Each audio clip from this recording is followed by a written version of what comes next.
Boa noite a todos. Cumprimento o colega José Damião Pinheiro Machado Koga pela iniciativa de trazer hoje, nessa noite, um tema de grande importância, não é? Esse tema é exatamente alterações à Lei Penal e Processual Penal trazidas pela Lei número 12.015, de 7 de agosto de 2009, nos crimes contra a dignidade sexual. Quero cumprimentar o Dr. Marcelo Matias Pereira, juiz de direito da 9ª Vara Criminal Central, professor responsável, coordenador do 3º curso de pós-graduação Lato Sensu, especialização em direito processual penal, e o meu dileto amigo, de quem fui calouro há muitos anos, não posso nem dizer o tempo, não é? E que é o professor Vicente Greco Filho, uma das maiores autoridades em matéria processual penal, e que será apresentado pelo nosso colega, o desembargador Damião Koga. Esta noite nós estamos com uma transmissão para todo o Brasil, pelo sistema de videoconferência. Então, hoje nós vamos ter uma transmissão para São Paulo, capital, Grande São Paulo, interior do estado, e os 15 estados conveniados com a Escola Paulista da Magistratura. Essa é a metodologia do sistema da videoconferência, é próprio e desenvolvido pela Escola Paulista da Magistratura. Os outros estados que nos acompanham têm um sistema de alta tecnologia, mas não tem a metodologia. Hoje todo mundo tem a tecnologia de transmissão, toda escola tem uma mini televisão, não é?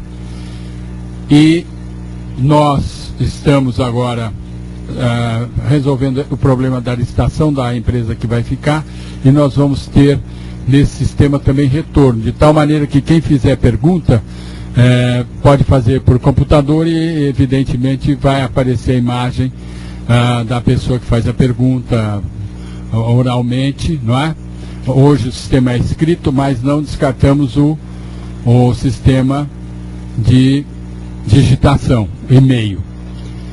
Nós, na escola, conseguimos esse avanço graças a 2 anos de rede do saber da Secretaria da Educação no sistema de teleconferência, mas é um sistema muito caro, são aproximadamente 300 mil por mês aluguel de um canal, e com o retorno mais 300 mil são 600 mil, enquanto que a videoconferência 80 horas relógio no mês sai por 23 mil reais, a empresa dando os funcionários, fazendo o controle de frequência.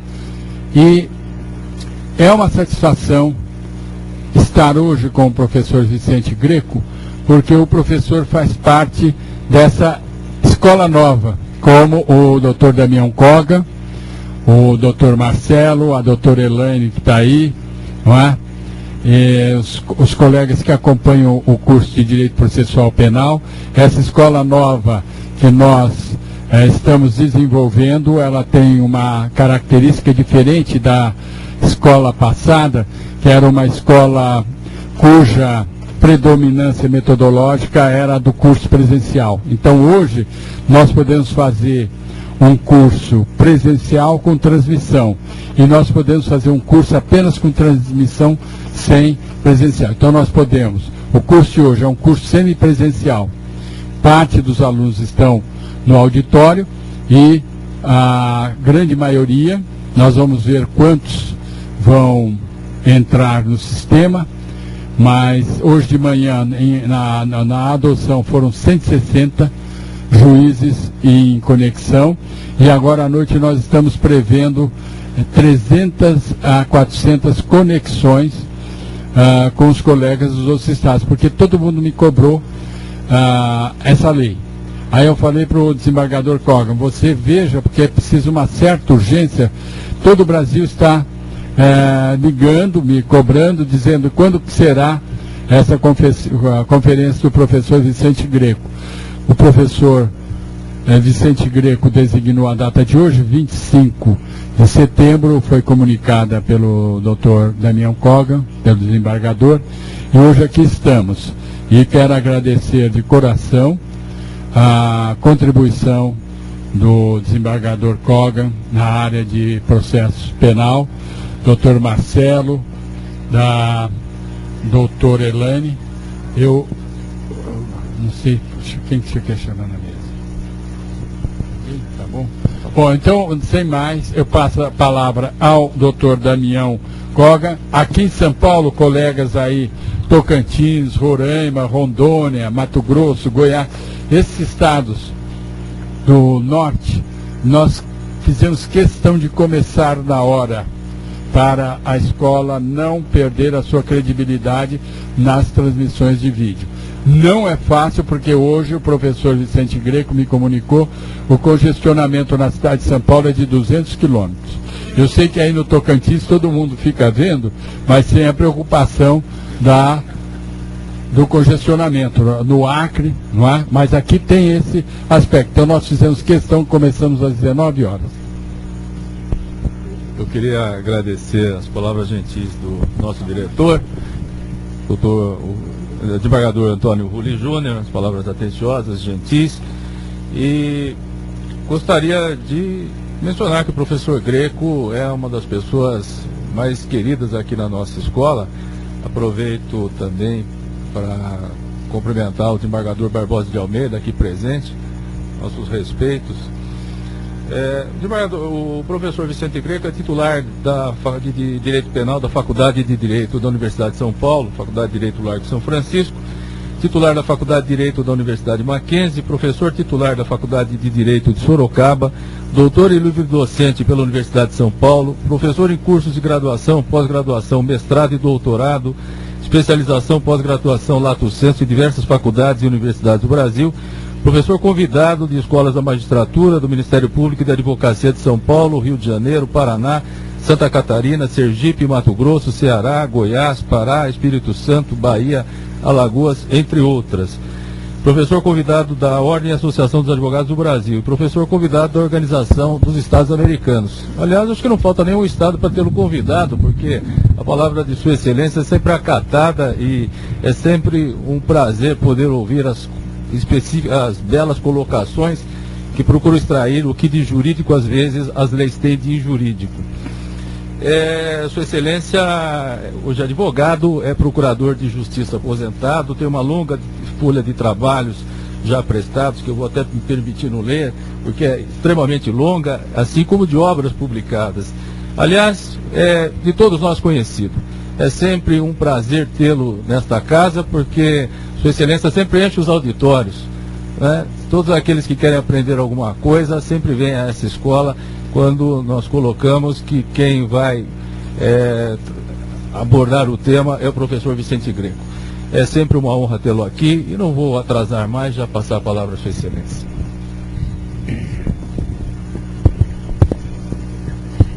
Agradeço o convite da Escola Paulista da Magistratura, por seu presidente, o desembargador Antônio Rulli Júnior, e ao desembargador Kogan, que coordena a área de penal e processo penal, ao Dr. Marcelo, que tem acompanhado também esse curso, a todos os senhores presentes e aqueles que, apesar da distância, podem acompanhar esse evento. É sempre uma satisfação estar aqui, trocando ideias, especialmente em face de uma legislação nova que certamente trará dificuldades interpretativas.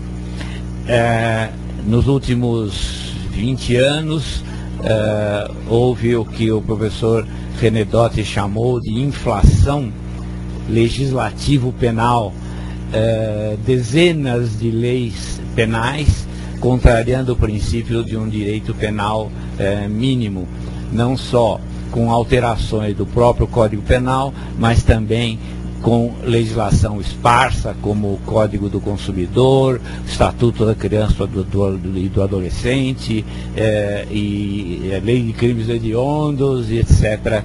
e etc. O fato, porém, é que ao aplicador do direito não cabe a censura a essa legiferação, ainda que excessiva, mas caberá a difícil tarefa de aplicá-la e de conciliá-la dentro de um sistema que está cada vez menos sistemático, tendo em vista que as reformas são muitas vezes pontuais e despidas de uma visão geral do contexto, quer do direito penal, quer em outras áreas do nosso direito. Temos uma lei nova de mandado de segurança, né?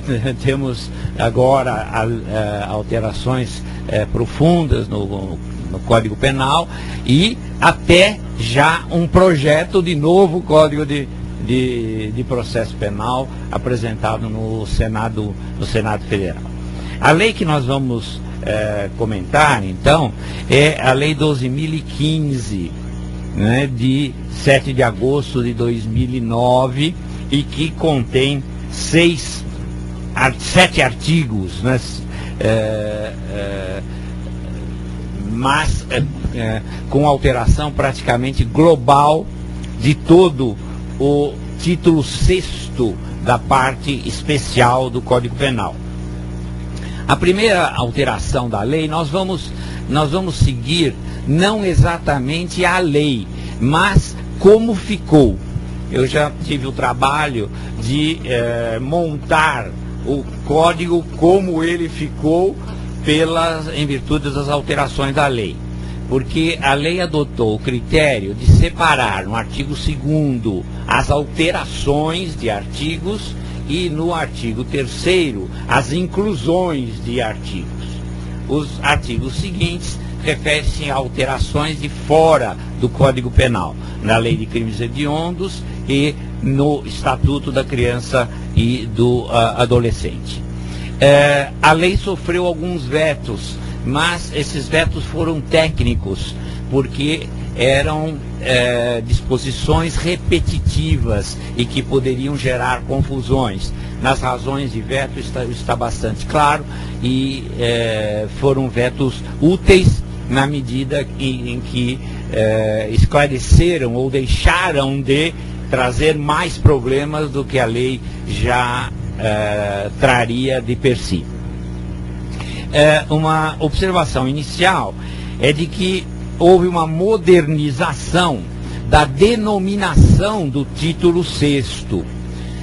A velha e ultrapassada expressão crimes contra os costumes foi substituída por crimes contra a dignidade sexual. Muito melhor, muito melhor. Não há dúvida de que a expressão crimes contra a dignidade sexual é mais moderna e, além disso, mais consentânea com a atual concepção da liberdade sexual em sentido amplo e do pudor público, que também ainda é mantido no mesmo título. Há uma curiosidade: este título 6º tem 2 capítulos de disposições gerais, porque a lei acrescentou um capítulo 7º de disposições gerais, mas manteve um outro de disposições gerais. Então há 2 capítulos chamados de disposições gerais. Mas esse é um problema de técnica legislativa apenas. A primeira grande modificação da lei foi a fusão no artigo 213 dos antigos 213 e 214, com o defeito de manter a denominação estupro. Então, hoje pode haver estupro de pessoa masculina, o que não é próprio, não é vernáculo. Ainda no meu dicionário Aurélio e no meu dicionário Wise, ainda estupro é de mulher. Mas o legislador pode mudar a lei, né? Porque afinal a lei, a língua também é feita pela legislação.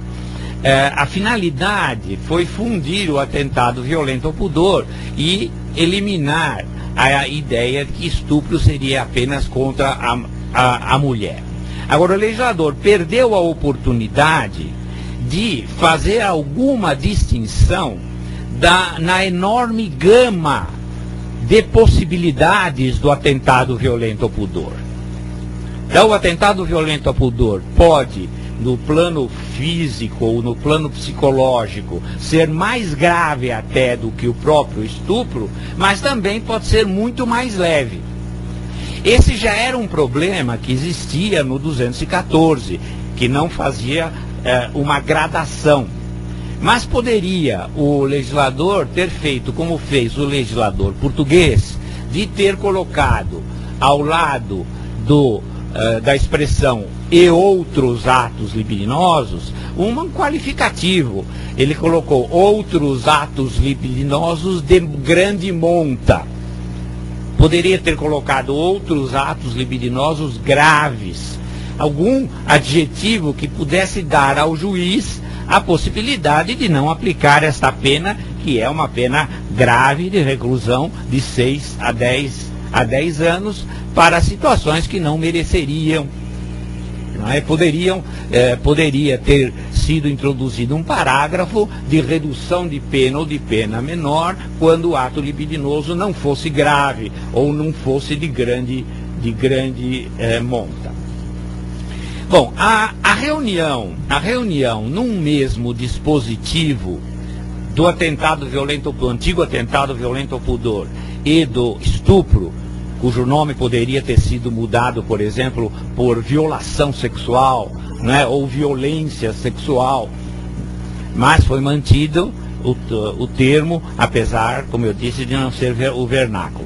Bom, a reunião num mesmo dispositivo levou já uma parte da doutrina, já há trabalho publicado a respeito, a entender de que o crime é único, o crime é um só, e, portanto, eliminar a conjunção carnal com outro ato libidinoso.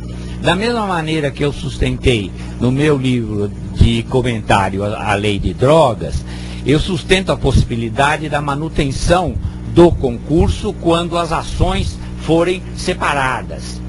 Admito, evidentemente, a progressão criminosa ou o crime progressivo quando os atos libidinosos sejam preparatórios para a conjunção carnal.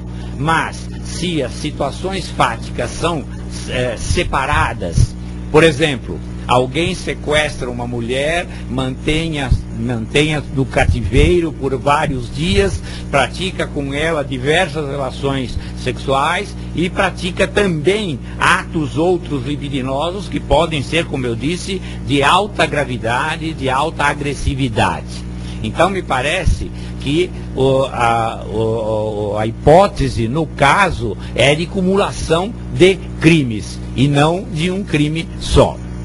Quer dizer, haveria a possibilidade de crime continuado, naquela forma agravada do crime continuado de direitos personalíssimos, né, de direitos pessoais, aquela forma mais agravada que o crime continuado comum, mas por blocos. Então, um crime continuado na primeira modalidade, estupro enquanto conjunção carnal, e eventualmente um crime continuado na segunda modalidade, em consideração, foi o de que a lei revogou a presunção de violência e revogou como norma geral as qualificadoras do resultado morte e resultado lesão grave, que passaram a ser parágrafos do artigo 213, do próprio 213, que previa um aumento de pena quando as hipóteses eram as do 224, que foi revogado. Então, parece que desapareceu esse aumento de pena, aplicando-se então apenas o a pena do parágrafo 1º e do parágrafo 2º do próprio artigo 213, sem o aumento do artigo 9º da Lei de Crimes Hediondos, que não tem mais referência no Código Penal.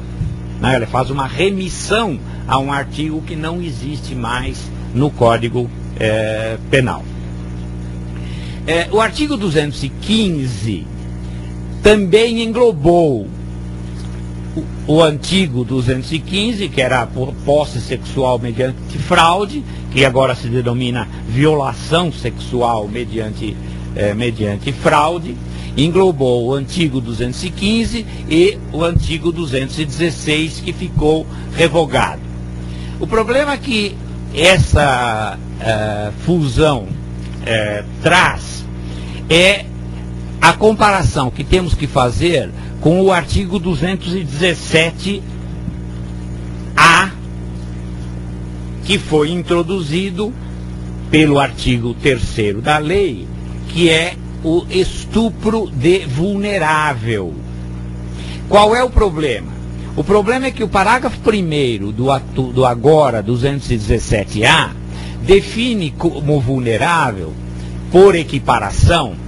Então, o caput do artigo 217 define como vulnerável o menor de 14. E o parágrafo 1º, por equiparação, define como vulnerável aquele que não tem o necessário discernimento ou que por qualquer outra causa não pode oferecer resistência. Muito bem. Acontece que o 215, na violação sexual mediante fraude, também prevê como vítima aquele ou aquela que, por qualquer razão, não tenha a livre manifestação de vontade. Então, o famoso golpe da Cinderela, né, o Boa Noite Cinderela, ou de colocar o tóxico na bebida para a prática, para a prática de ato sexual, se enquadraria no artigo 215 ou no estupro de vulnerável. Bom, a interpretação que eu estou dando para essa aparente contradição é a de que a ausência de livre manifestação de vontade da vítima no 215 é decorrente de alguma fraude.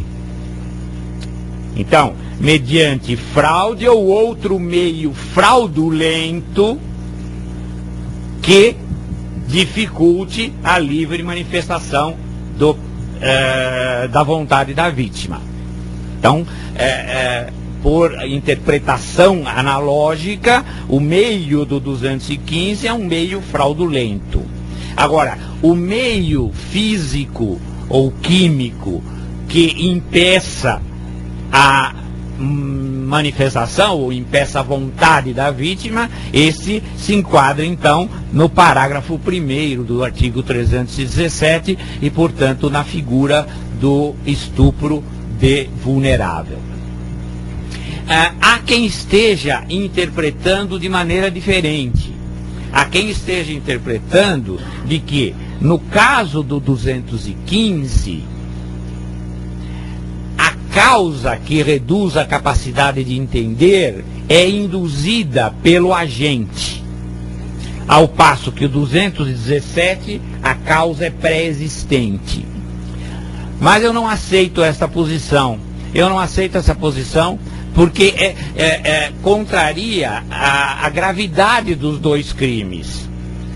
Ora, induzir seria menos grave do que o pré-existente? Eu acho que não foi isso que o legislador quis. O que o legislador quis foi distinguir pela natureza do meio empregado. Porque no artigo 215... que é a violação mediante fraude, a vítima ainda mantém algum grau de capacidade de agir, só que enganada, como ocorre no estelionato. Ela tem capacidade de entender, mas enganada. Já no estupro de vulnerável, ela não tem a capacidade por uma razão externa, por uma razão física, individual, pessoal ou externa, causada pelo agente ou por terceiro. Então, minha interpretação é quanto à natureza do meio empregado. Na primeira leitura da lei, eu fiquei com medo dessa palavra vulnerável, mas a lei definiu: vulnerável é o menor de 14 anos, para os fins do 217, é o menor de 14 anos, ou aquele que por qualquer razão não tenha capacidade de decidir, não pode oferecer resistência, não é? Como aquele que esteja drogado ou por enfermidade ou doença mental. Há um problema aí muito sério, não resolvido, que o legislador não resolveu, que é o daquele que tem, por exemplo, a síndrome de Down e que então teria aquele ou aquela que tem a síndrome de Down e que portanto teria sua vida sexual inibida, não? Sob pena de incidir no estupro de vulnerável. Agora, essa era uma questão que já existia anteriormente na presunção de violência do regime anterior. Agora, essa é menor de 18 anos no caso de assédio sexual. O 216A, né, que vocês sabem, foi introduzido já por lei especial, né, foi introduzido no Código Penal por lei especial, tem um defeito que não foi corrigido, de utilizar o termo constranger contrariamente a todo o Código Penal. Porque no Código Penal, o termo constranger está ligado à coação. Portanto, utilização do simples pedir. Exigir é impor com alguma ameaça ou alguma autoridade. Mas alguma ameaça que poderia ser até de mal justo. O exigir, que é o caso da concussão, por exemplo. Já constranger é coagir. Constranger é a ameaça, a violência, ou a ameaça de mal injusto e grave. No artigo 216 foi mantido o termo constranger no sentido de causar mal-estar, causar constrangimento no sentido de um mal-estar ao pudor. Então, escapa da terminologia técnica do próprio Código Penal, mas está aí e há um bom trabalho já publicado sobre o assédio sexual do Laerte e da Lino Marzagão, em que ele disseca bem o dispositivo do Código. 14 anos. Acontece que no 218B, o termo vulnerável aparece como o menor de 18. Né? No caso de favorecimento à prostituição ou outra forma de exploração sexual de vulnerável. Aí vulnerável é o menor de 18, não é o de 14. Mas acho que não há problema, apesar dessa equivocidade na terminologia, e se entender de que o vulnerável por 217 é o menor de 14. O vulnerável por 218B é o menor de 18. Tá?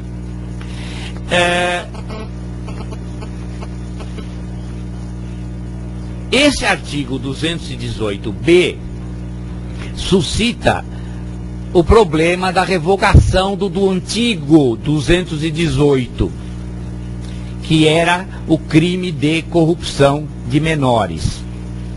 Não existe mais o crime de corrupção de menores. O que pode haver, e aí haverá necessidade de verificar se ocorreu ou não a abolício criminis, o que pode haver é alguma hipótese do 218B ou do 241 do Estatuto da Criança e do Adolescente, que sofreu uma ampliação há alguns anos atrás. Tá? Então, é preciso fazer uma comparação se sobra alguma correlação entre o antigo 218 e os atuais 218B, que é só para fins de prostituição, tá? E o 231 ou 241 do Estatuto da Criança e do Adolescente, ampliado pela chamada lei da pedofilia. Agora, num confronto preliminar, eu verifiquei de que há caso em que não existe mais mesmo a corrupção de menores do 218.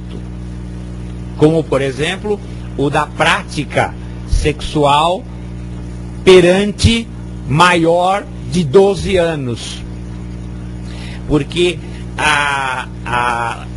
o Estatuto da Criança e do Adolescente prevê o crime da prática sexual perante criança. Esqueceu do adolescente. Então, se houve alguma condenação por prática de ato sexual perante maior de 12,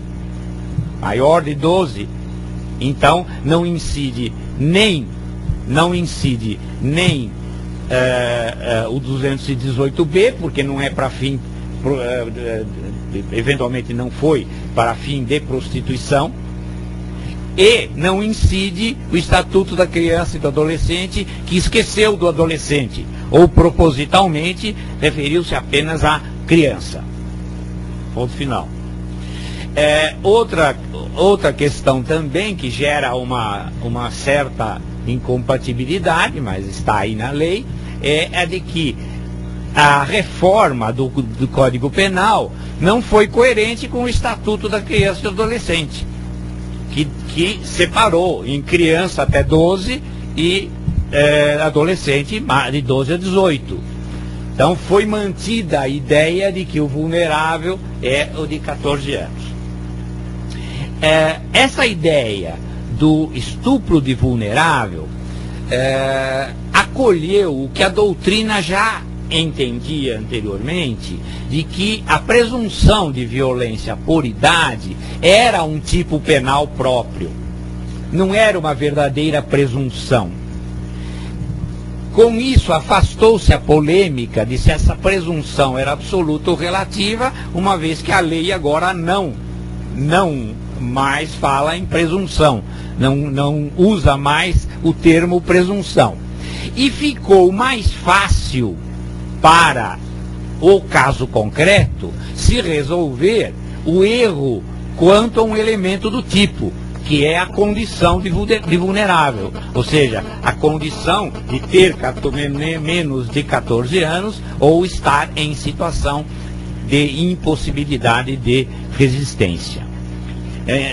Na verdade, quando os tribunais reconheciam uma relatividade na presunção de violência, na verdade eles estavam reconhecendo erro quanto a um elemento do tipo. E agora então ficou fácil, porque a qualidade de vulnerável está no próprio tipo. Portanto, a aparência, por exemplo, do menor ou da menor, a aparência evidente e clara, pode levar a um erro justificável, plenamente justificável. Então ficou mais fácil a aplicação da figura do erro, o erro do tipo. Uma observação ainda importante é que o 218B, favorecimento da prostituição ou outra forma de exploração sexual de vulnerável, revogou o 244A do Estatuto da Criança e do Adolescente, que cabe integralmente no 218B. Aliás, o 218B é até um pouco mais amplo do que o 244A do Estatuto da Criança e do Adolescente, que eu entendo que está revogado, apesar de não ter constado das revogações do artigo 7º da lei que estamos comentando, a 12.015. É preciso falar alguma coisa sobre a ação penal, que são as disposições gerais do capítulo 4º. Nós sabemos que no regime anterior, a ação penal era para os crimes de estupro, atentado violento ao pudor e posse sexual mediante fraude, era ação penal basicamente, na figura fundamental, era da ação penal privada, e a ação penal pública no caso de presunção de violência, né, no caso da presunção de violência, nos casos também, nos casos de lesão grave, no caso de lesão grave, que era a norma genérica, né, que era a norma geral, lesão grave e morte, e também na hipótese de o agente ser padrasto, tutor, curador e etc. Bem, o que aconteceu?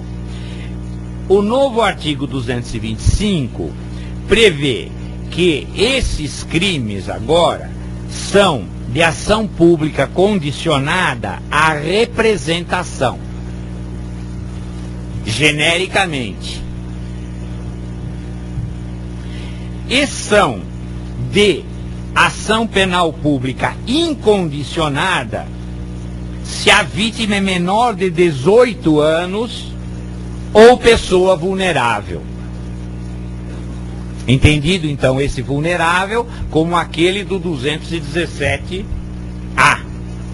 Parágrafo 1º do 217A. Agora, o que aconteceu com esse dispositivo? Não há mais a previsão de ação pública incondicionada no caso de violação do pátrio poder, ou da tutela, ou da guarda, como havia na lei anterior. E pode haver conflito de interesse. Nós sabemos que minha esposa foi delegada da mulher durante muito tempo, e ela muitas vezes presenciava até a aquiescência da mãe na violação para para o enteado, né, ou para o próprio filho. E a mãe acaba não representando. É verdade que se for menor de 18 anos, então a ação pública é incondicionada, o que já resolve um grande número de situações. Mas, especialmente nos estupros continuados ou na violência doméstica continuada, e que às vezes se prolonga além dos 18 anos da filha ou do filho, seria agora mediante representação. E a mãe não representa, ou dificilmente representa, em virtude de sua condição submissa, né, da sua condição de dependência econômica e psicológica, que nós todos sabemos.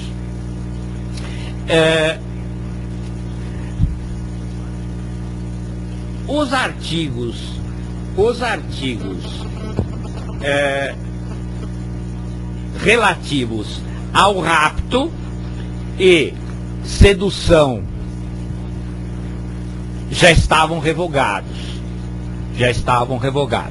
Portanto, não houve alteração nesse aspecto.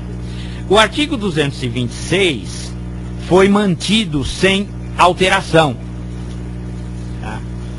Foi mantido sem alteração. Portanto, continua como estava no Código Penal. Agora, eu esqueci de me referir, eu acabei de receber uma notícia datada de 21 de setembro, de que o Procurador-Geral da República ajuizou no Supremo Tribunal Federal uma ação direta de inconstitucionalidade contra a nova previsão da Lei 12.015 no que se refere à ação penal.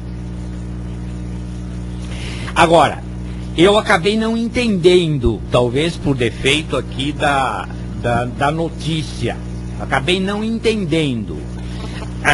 A alegação é de que não há razoabilidade por não constar mais como ação pública incondicionada os casos de lesão corporal grave e morte.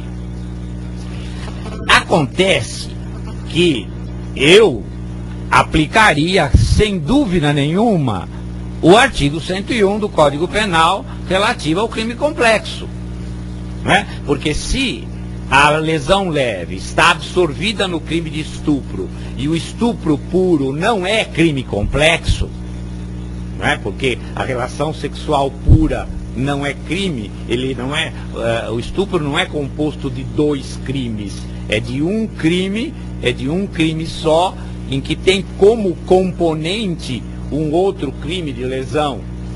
Agora, se ela é leve, sim, está absorvido.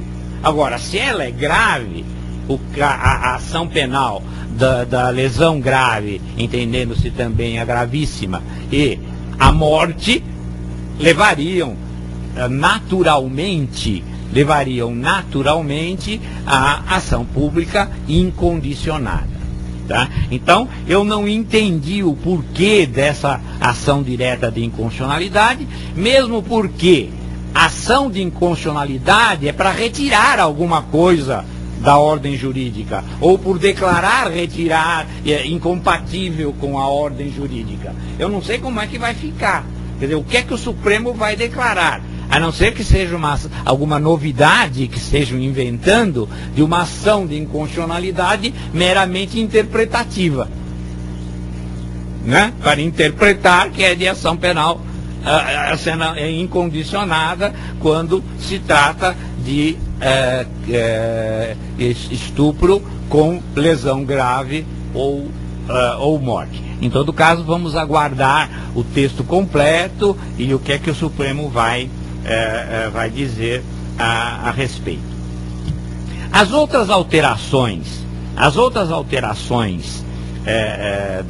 da lei foram no sentido de incrementar ou aumentar a repressão ao tráfico de pessoas para fins de prostituição, acompanhando a tendência internacional, seja no tráfico de pessoas no âmbito interno, seja no âmbito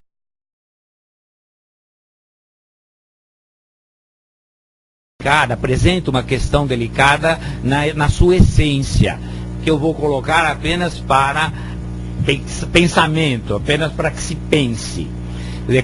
Por que é crime transportar alguém para a prática de um ato lícito?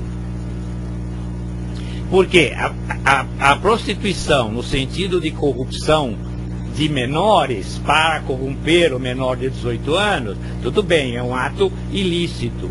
Agora, e se for maior, capaz, vacinado, né? Então, existir um crime daquele que transporta alguém para um ato lícito me causa uma certa perplexidade.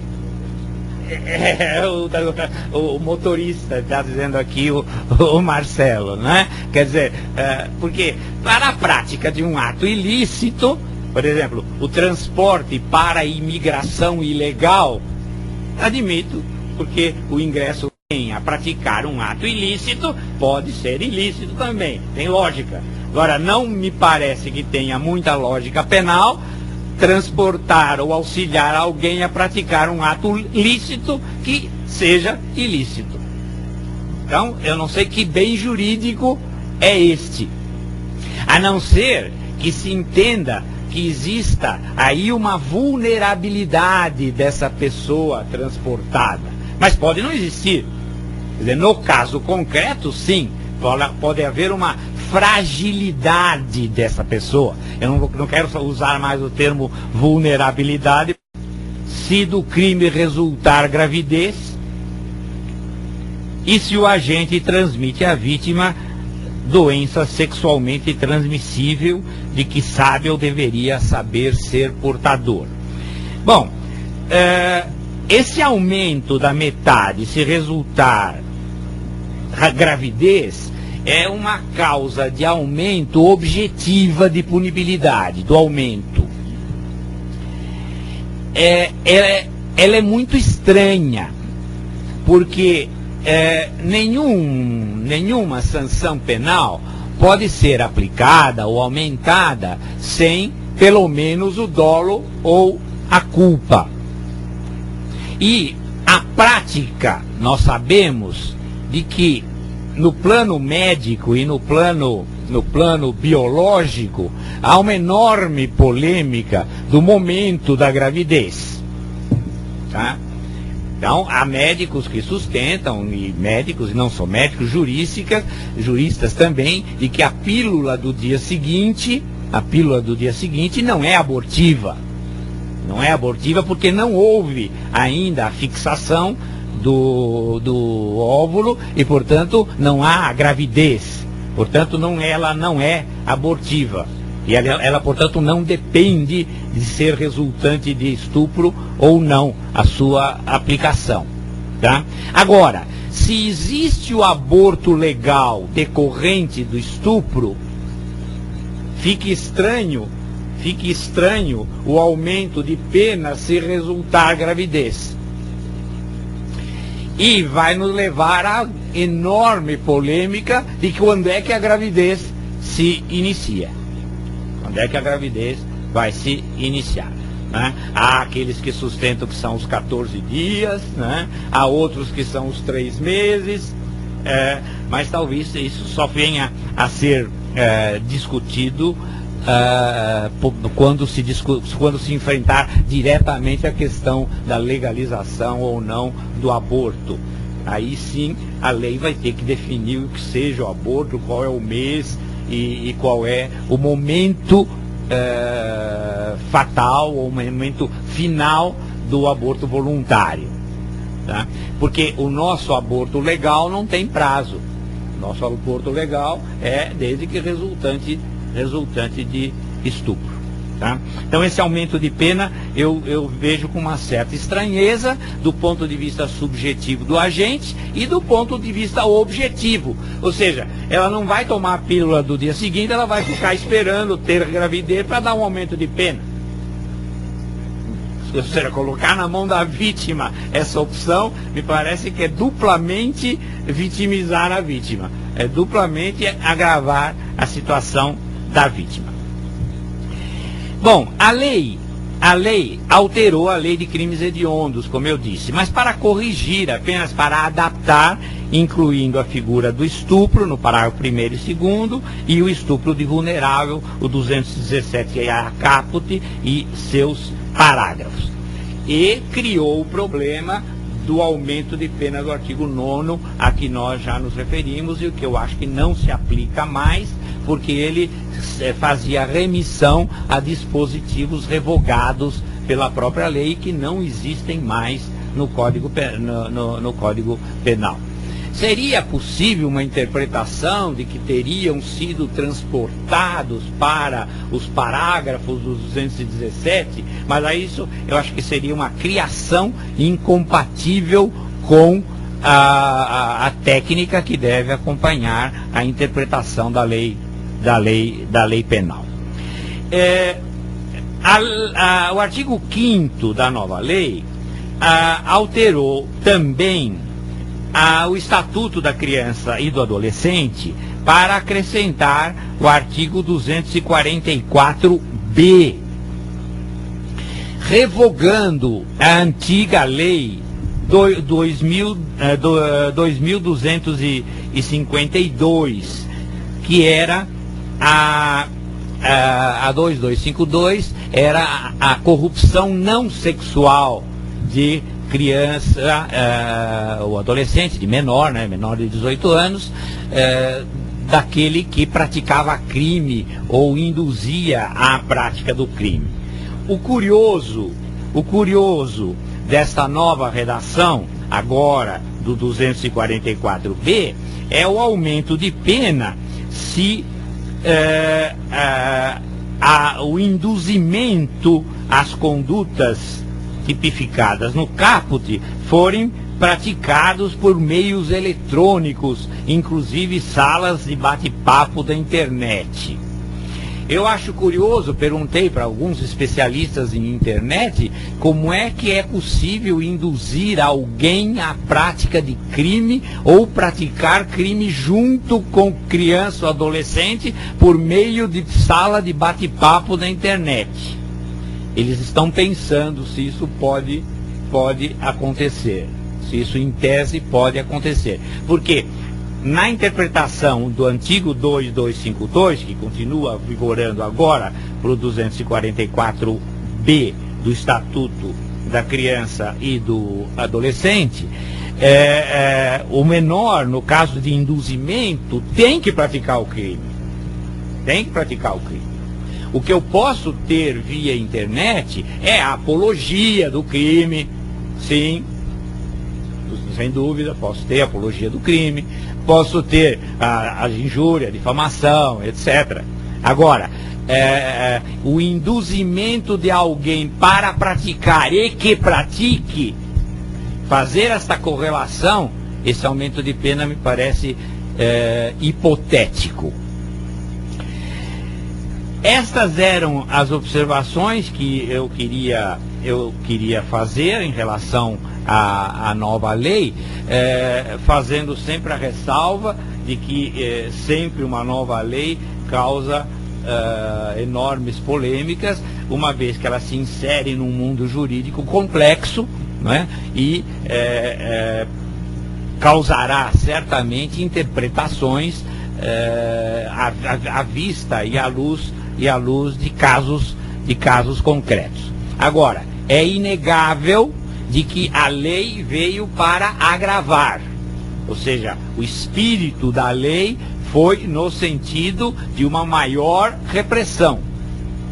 E eu acho que esse é um princípio interpretativo que deve nortear o aplicador no sentido de que não veio para abrandar, uma vez que nós também sabemos que o criminoso sexual é um criminoso que reitera, ou seja, é um criminoso que volta a incidir. Ou seja, ele não é inimputável. Eu tive a oportunidade de levar lá na Faculdade de Direito diversos médicos psiquiatras, né, que descreveram todas as parafilias aí possíveis, e a conclusão é de que o pervertido, chamado pervertido sexual, não é inimputável e sequer semi-imputável, porque ele tem plena consciência da sua conduta. Agora, ele tem uma deformação psiquiátrica e, portanto, tem a tendência de voltar a delinquir. Então, eu acho que este background, né, esta razão de ser da lei merece ser considerada no momento da interpretação. Eu agradeço mais uma vez a escola, aqui agora representada pelo desembargador Kogan, ao doutor Marcelo, que sempre nos acompanha, já deve não mais suportar me ouvir, porque tem me ouvido constantemente. Muito obrigado.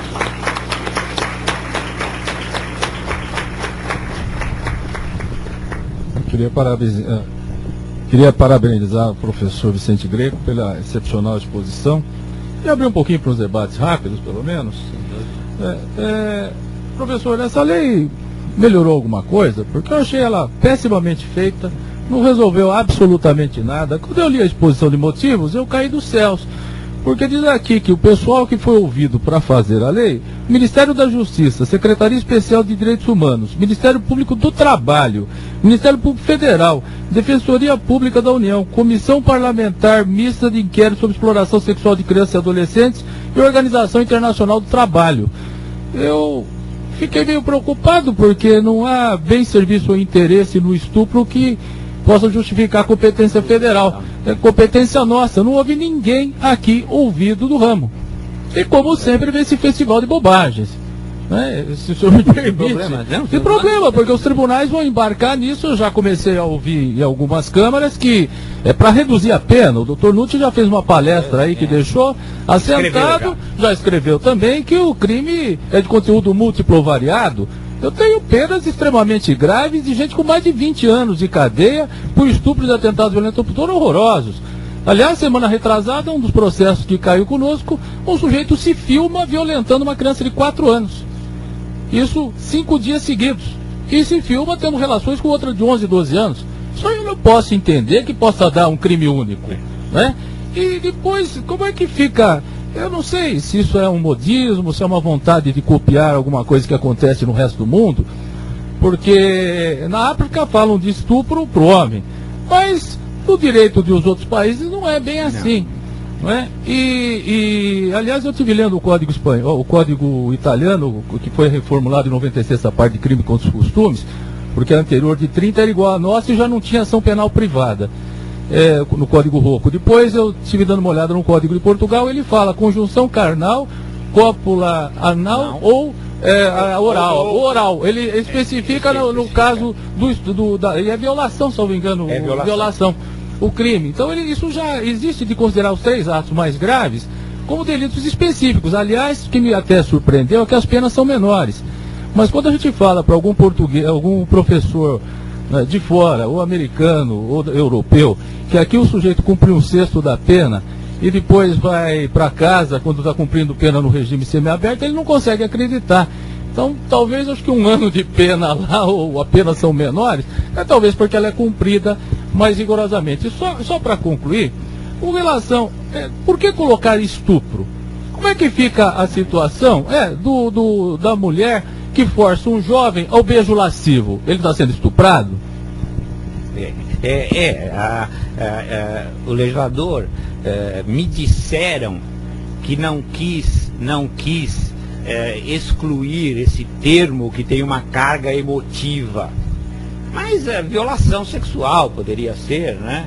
Violação sexual ou violência sexual. Não é, realmente não é técnico. O nosso colega Canosa, né, que é professor da PUC, escreveu um pequeno artigo que ele se recusa a distribuir, muito relatando um caso que ele acompanhou, ele é procurador de justiça, né, que acompanhou como promotor, em que o juiz perguntou a uma pessoa, um homem que tinha sofrido um atentado violento ao pudor, um coito anal, e perguntou, então o senhor foi estuprado? E ele, eu estuprado não, eu sofri coito anal, mas não fui estuprado. Então, até na linguagem popular, o estupro é para a mulher. Não teria custado nada alterar o nome, como as outras legislações fizeram. Agora, quanto ao problema da nossa progressão e do nosso cumprimento de pena, quando eu contei ao professor Faria Costa que ele me perguntou, né, que é o diretor de Coimbra, professor de Direito Penal, titular de Direito Penal de Coimbra e atual diretor, quando ele me perguntou o que é isso de RDD? O que é isso de RDD? E aí eu expliquei a ele o que era o RDD. Ele falou, mas isso é o comum para nós. Isso é prisão para nós. Para nós isso que é prisão. Quer dizer, então, eles não entendem, não conseguem entender. Então, nós temos uma série de modismos, né? E induzidos por lados mais, entre aspas, liberais, né? Porque no Brasil, a partir de 1970, a legislação penal e processual penal foi feita ao contrário. Em vez de se tentar resolver o problema penitenciário, o problema carcerário e o problema do menor infrator, foi se abrandando. Então, não era prioritário resolver o problema penitenciário e então a solução foi abrandar. Em 1971, o Ministério da Justiça, eu participei dessa pesquisa, fez uma pesquisa no Brasil inteiro sobre o problema carcerário. E olha, em 1971 não tinha chamada Lei Fleury, sursi não era para reclusão, enfim, era um direito penal muito mais rigoroso. E mesmo naquela época, nós poderíamos dizer claramente que apenas 10% não mereceriam estar presos. Ou seja, 90% não teria outra solução. Não teria outra solução a não ser a prisão. Tá? Hoje, eu posso dizer e digo, e assumo a responsabilidade por dizer isso. Hoje, no Brasil, quem está preso e não mereceria estar preso é por erro judiciário. Erro judiciário não voluntário, induzido, ou por defeito do advogado, mas é por erro judiciário. Né? Porque fora disso, com a conversibilidade que o Código Penal admite, né? E por todos os outros benefícios, pela restrição da prisão processual que o próprio Supremo recentemente fez, né? No sentido de prisão processual só depois do trânsito em julgado da sentença, nem o acórdão de segundo grau tem a força de, por si mesmo, decretar a prisão, também tem que passar pela natureza cautelar da ordem pública, etc. Então todas essas medidas acabam tornando o direito penal, como dizia o saudoso professor Chaves de Camargo, sabe para que serve o direito penal? Para a gente estudar, só. Para a gente ficar estudando.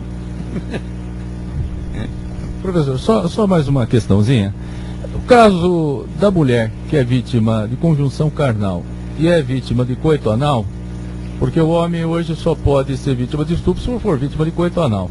Se ela for vítima dos dois, é crime único ou eu somo materialmente aqui?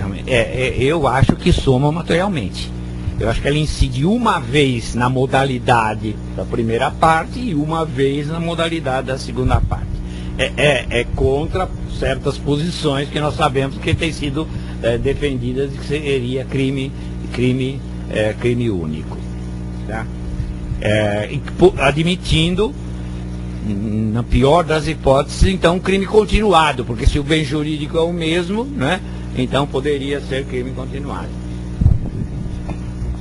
Acho que esse aqui tá mais. Só para fazer o contraponto, já que eu entendo de forma diversa, respeitosamente, a opinião do professor, porque me parece que o verbo do tipo, no artigo 213, na atual redação, é constranger. E fazendo uma breve comparação desse tipo com o roubo, por exemplo, eu posso subtrair mediante violência ou grave ameaça. Eu posso constranger com o objetivo único de satisfazer a concupiscência, ou seja, o apetite sexual, a vítima a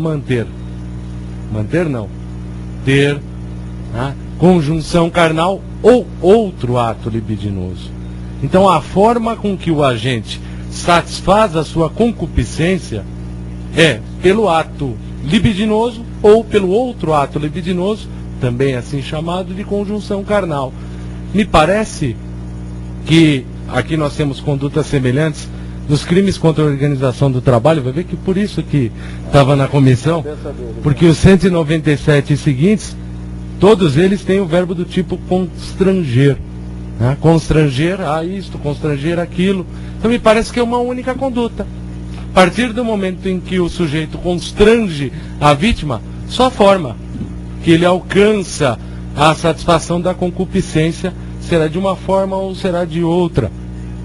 Até o exemplo que me parece bastante claro e característico, ninguém, acredito eu, sustentaria que se eu chutasse a canela da vítima e lhe desse um soco no rosto, no mesmo contexto, seriam dois crimes diferentes. Me parece uma única lesão, embora praticada de formas distintas. Quanto a essa questão do vulnerável, da prática do artigo 217, do estupro do vulnerável, me parece, não sei a opinião do professor, mas que nós ainda estamos diante da presunção relativa.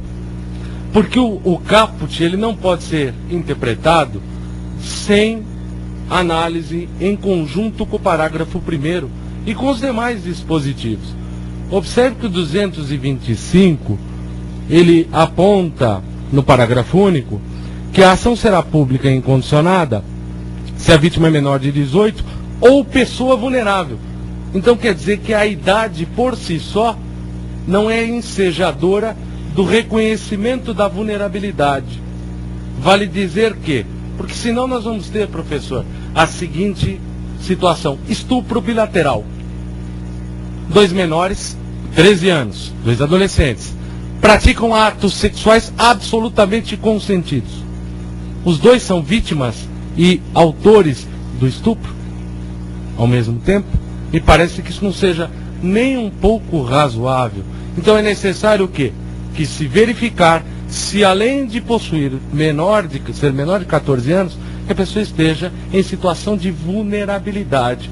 Vale dizer, o que eu proponho é uma interpretação do artigo 217 em conjugação com o seu parágrafo. Porque ele diz, é menor de 14 anos, e ele vem dando as situações em que a pessoa seria vulnerável, ou seja, por enfermidade, deficiência mental, não tem o necessário discernimento para a prática do ato. Vale dizer que, se a pessoa tem menos de 14 anos, mas tem o necessário discernimento para a prática do ato, e não tem reduzida por qualquer outra forma a sua capacidade de resistência, me parece que o dispositivo, aqui não teríamos esse crime, porque não teríamos, evidentemente, o estupro de vulnerável, não teríamos um vulnerável. Senão nós teremos uma contradição entre a rubrica do dispositivo e a sua própria descrição. E eu não sei o que pensa o professor, passo então a palavra.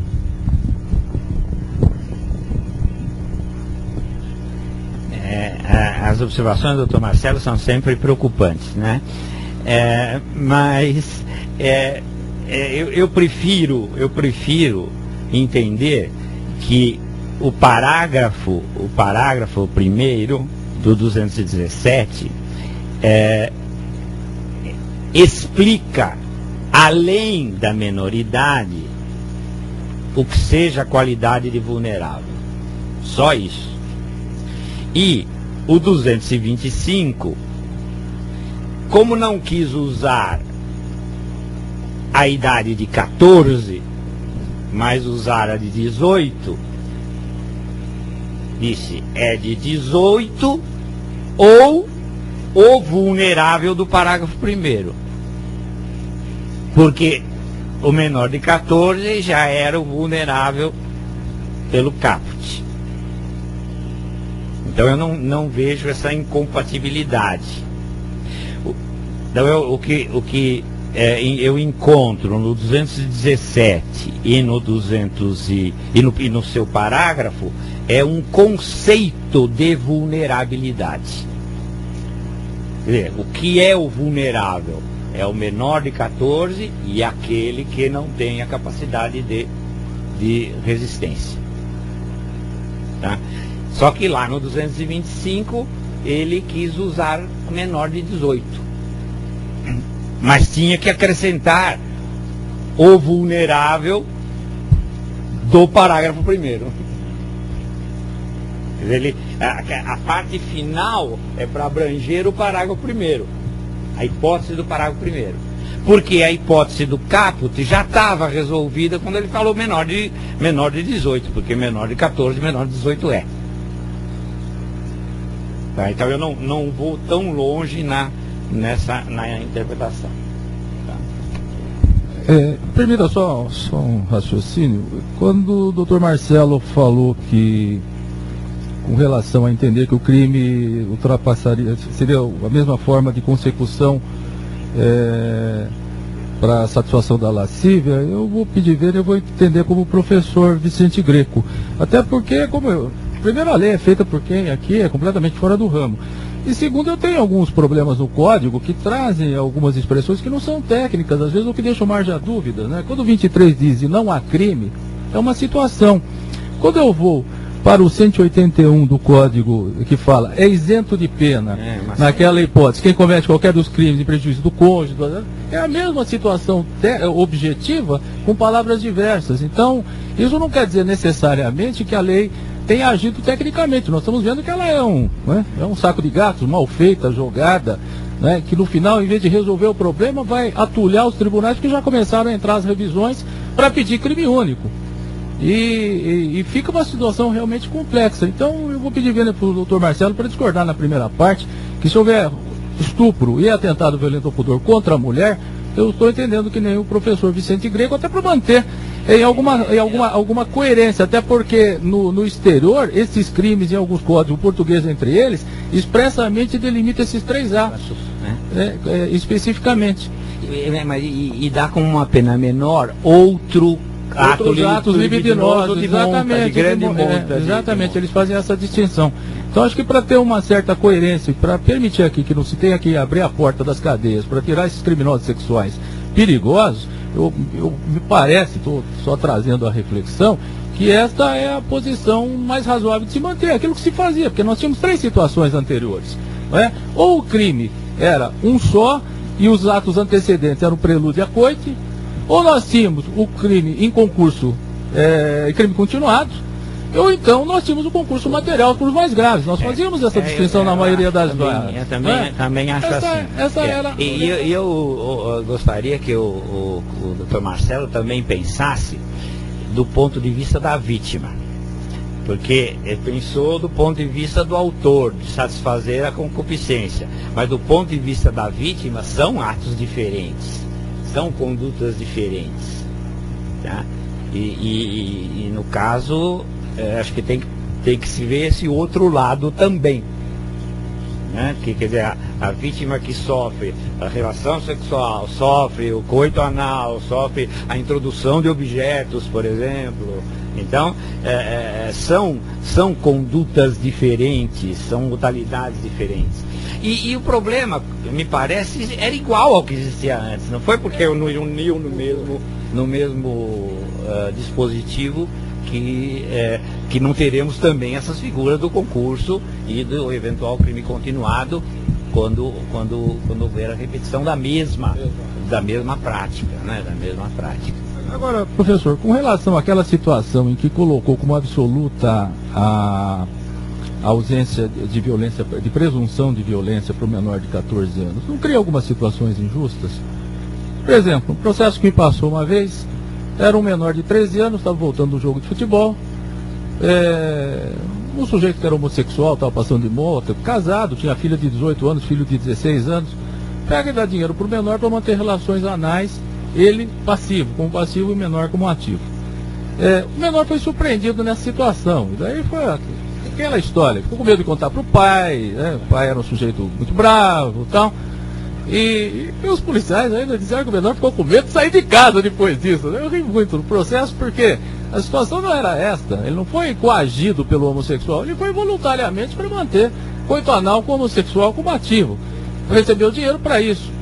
Neste caso, eu confesso que eu não era favorável à presunção de violência. Sempre achei que ela deveria ser considerada até os 14 anos como absoluta.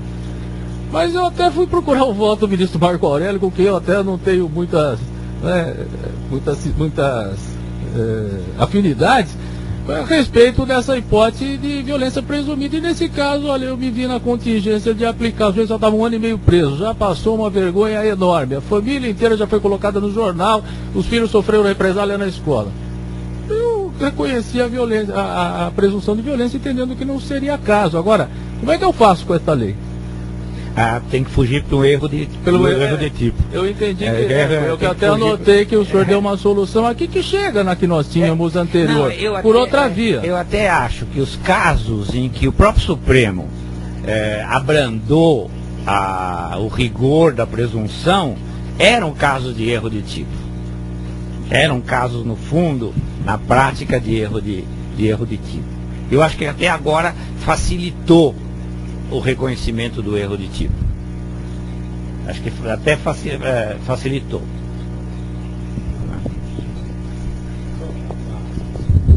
A questão que o senhor lançou, só gostaria de, só a título de ilustração, né? O 244B, onde o senhor diz que as salas de bate-papo se poderiam ser utilizadas. Sim, me parece que sim, na medida em que, se eu utilizar de uma sala de bate-papo para induzir um menor a praticar um crime de ameaça, que pode ser praticado pela internet, através de um e-mail, né?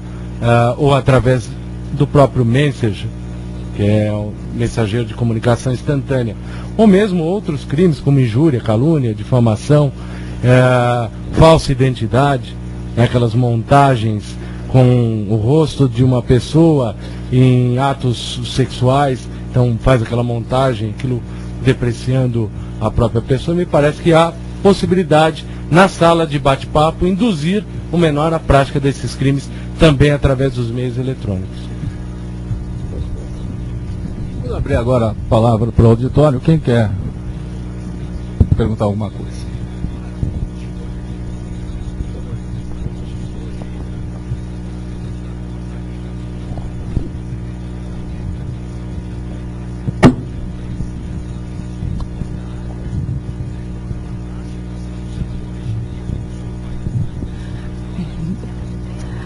Boa noite a todos. Eu quero perguntar a respeito da posição, o senhor até já comentou, da Procuradoria da República, que juizou o Madin. No site do Tribunal de Justiça hoje, foi postada uma notícia de que uma das preocupações era quanto à ação penal, que na opinião da subprocuradora, ela, no caso, muitos criminosos que já estão presos seriam soltos até fevereiro em razão da representação da vítima, porque essa nova condição retroagiria por ser mais benéfica. E eu gostaria de saber se há alguma solução do aspecto da execução da pena para essas pessoas não serem soltas. Esse é um outro problema que eu também não entendi. O porquê que a Procuradoria da República optou por afirmar a retroatividade de uma lei processual de aplicação imediata. Quer dizer, há um autor português que é vencido em Portugal, que é da Faculdade de Direito do Porto, eu não me lembro agora o nome completo dele, que sustenta que é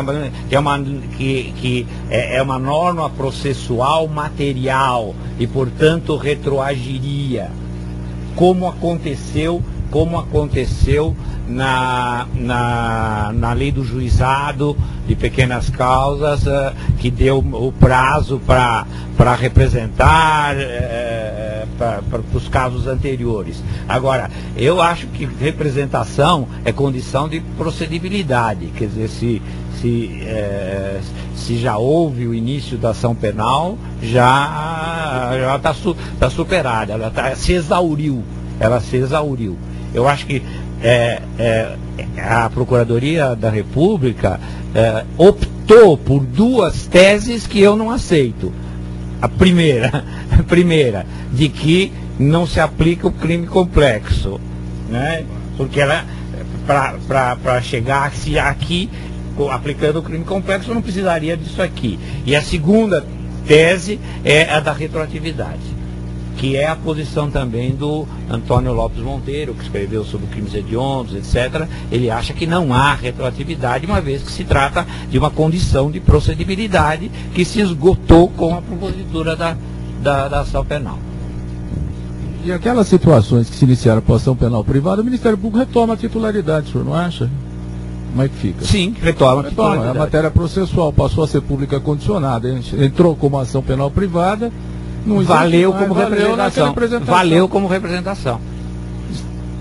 Né? Eu acho que é a solução mais razoável, porque senão nós vamos ter uma demanda aí e deixar a gente impune sem nada, né?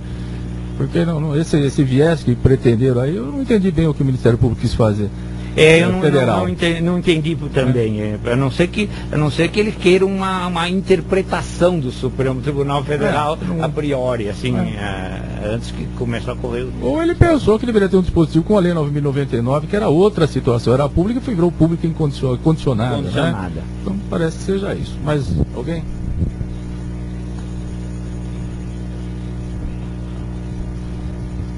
Ninguém mais? Deixa eu ver só se chegaram mais algumas perguntas. Pois não.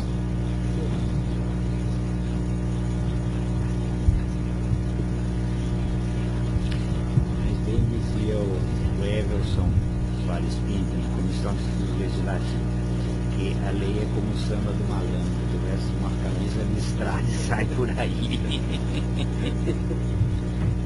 Chegou nada.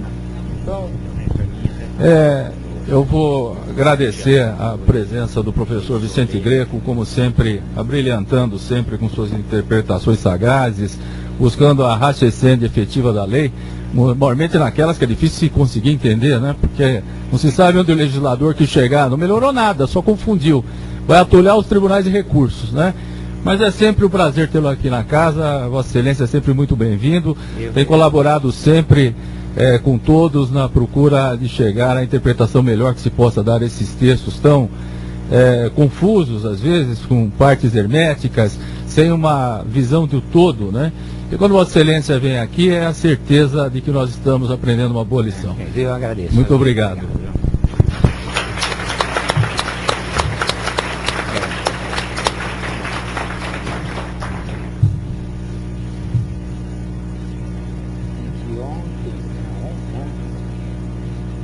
Essa semana eu perdi a noção que foi falar sobre antes